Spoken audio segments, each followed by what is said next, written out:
Hi everybody, I'm Pastor Susan and welcome to day 3 of our week-long focus on signs.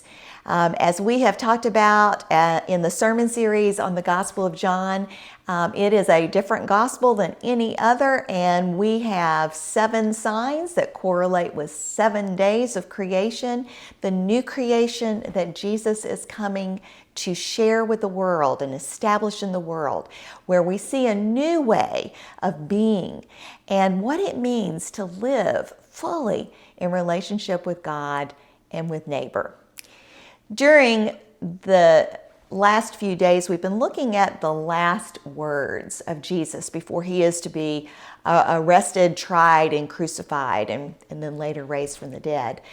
These are important things that Jesus wanted his disciples to remember when he would no longer be with them. And so today we are in chapter 15, and we're looking at Jesus calling himself the true vine. Listen to these words. I am the true vine, and my Father is the vineyard keeper. He removes any of my branches that don't bear fruit, and he trims any branch that produces fruit so that it will produce even more fruit. You are already trimmed because of the word that I have spoken to you. Remain in me, and I in you.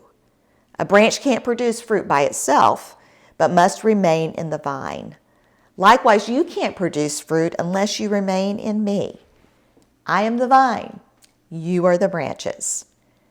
If you remain in me and I in you, then you will produce much fruit.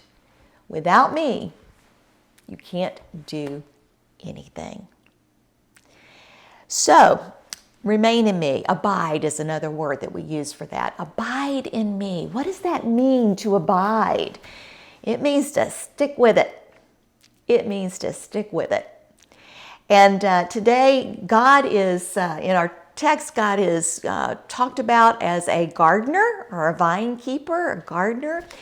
And for those of you who know anything about gardening, there is something called pruning that takes place.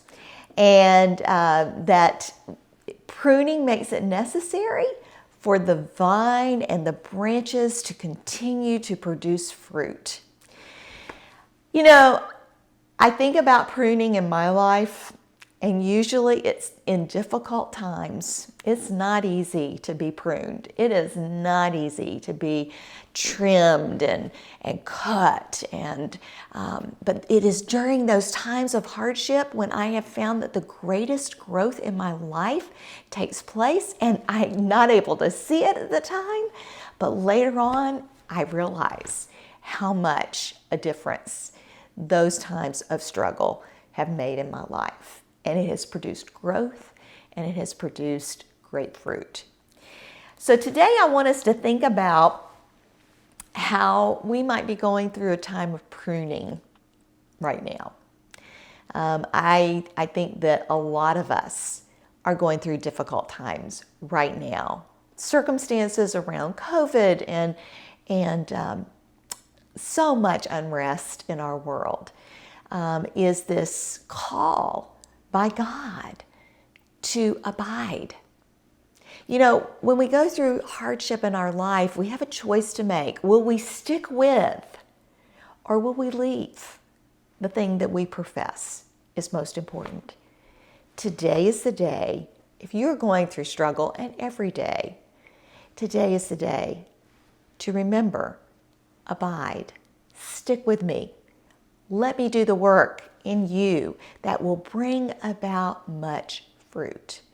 It may be painful, it may be hard, and yet God is there, and God is at work, and God is doing a new thing. May it be so.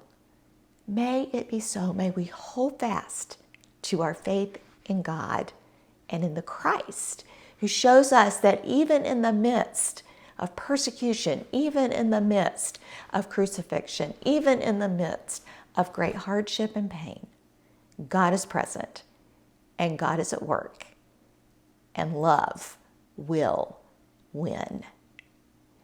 May it be so. Amen and amen.